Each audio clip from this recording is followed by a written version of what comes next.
Hello everyone, welcome to RV Search English. So students, in this video, we are going to learn 10th standard semi-English poem Basketful of Moonlight. मित्रांनो, या व्हिडिओमध्ये आपण Basketful of Moonlight he poem शिकणार आहोत. Let's get started. O moon, give me moonlight, basketful or two baskets full with seeds of moonlight. या पोएममध्ये narrator म्हणजे जो आपल्याला पोएम सांगत आहे, एक छोटासा मुलगा आहे आणि तो चंद्राला उद्देशून, तो मूनला उद्देशून म्हणतो, O moon give me moonlight, हे चंद्र तू मला तुझा थोडा चंद्रप्रकाश दे.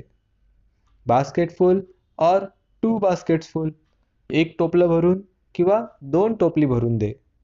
विथ सीड्स ऑफ मूनलाईट, आणि त्यासोबतच मला चंद्रप्रकाशाच्या बिया, सीड्स म्हणजे बिया सुद्धा दे. From the city to my village on the sides of the path I want to sow many small small moons of light. तो म्हणतो from the city to the village म्हणजे शहरापासून तर गावापर्यंत, on the sides of the path, path म्हणजे रस्ता, रस्त्याच्या दोन्ही कडेला, I want to sow, so म्हणजे पेरणे, मला पेरायचे आहेत, many small small moons of light, खूप सारे छोटे छोटे चंद्र.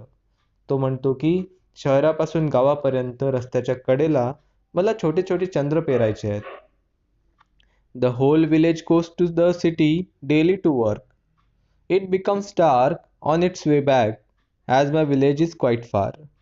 पुढे तो म्हणतो की द होल विलेज म्हणजे आमचं संपूर्ण गाव, गोज टू द सिटी, रोज शहरामध्ये जाते, डेली टू वर्क, काम करण्यासाठी.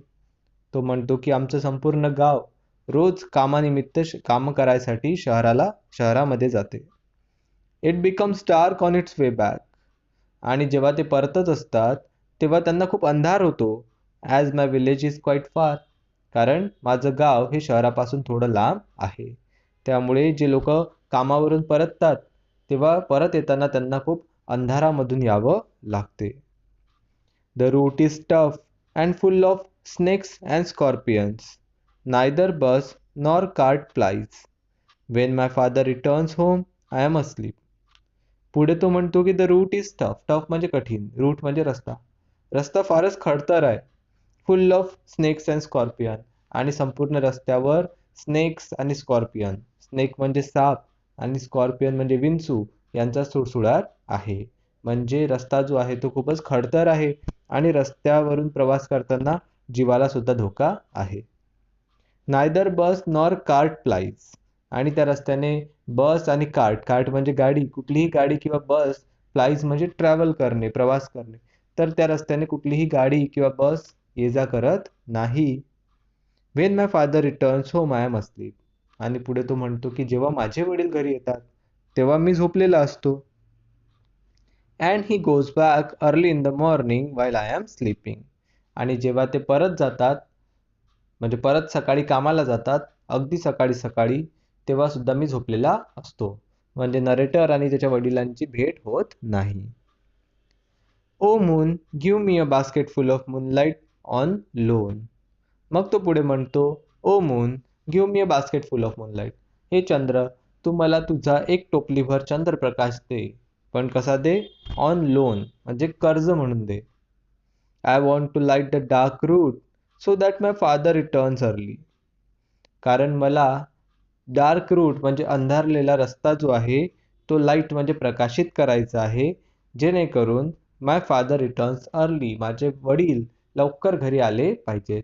जर रस्त्यावर प्रकाश असेल तर ते लवकर घरी परत येतील, असं तो मुलगा चंद्राला म्हणतो, आणि म्हणून त्याला रस्त्याच्या कडेला चंद्राच्या बिया पेरायच्या आहेत. I too want to hear fairy tales and stories from हिम.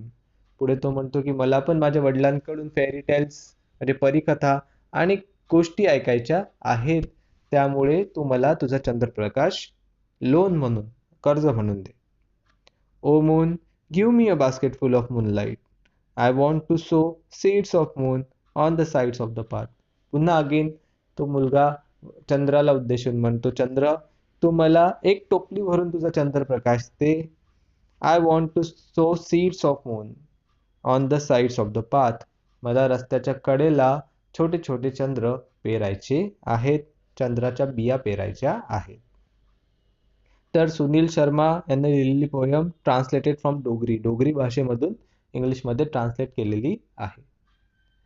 तर या पोयम मधून आपल्याला कळते की कशा प्रकारे तो लहानसा मुलगा ज्याला आपल्या वडिलांची काळजी आहे आणि त्याला असं वाटते की वडील लवकर घरी परत यावे आणि जर रस्ता प्रकाशमान असेल तरच ते लवकर घरी येतील, आणि त्यासाठी त्याला एकमेव उपाय म्हणजे काय सापडतो की चंद्रप्रकाश. चंद्रप्रकाश जर असेल आणि जर चंद्राच्या बिया जर आपण कडेला पेरल्या तर अनेक चंद्र उगवतील असं त्याला वाटते, आणि त्यामुळे तो चंद्राकडे त्याच्या प्रकाशाची आणि बियांची मागणी करतो आहे. शिवाय एक इनोसन्स, एक भोळेपणा जो आहे लहान मुलाचा तो तर दिसतोच.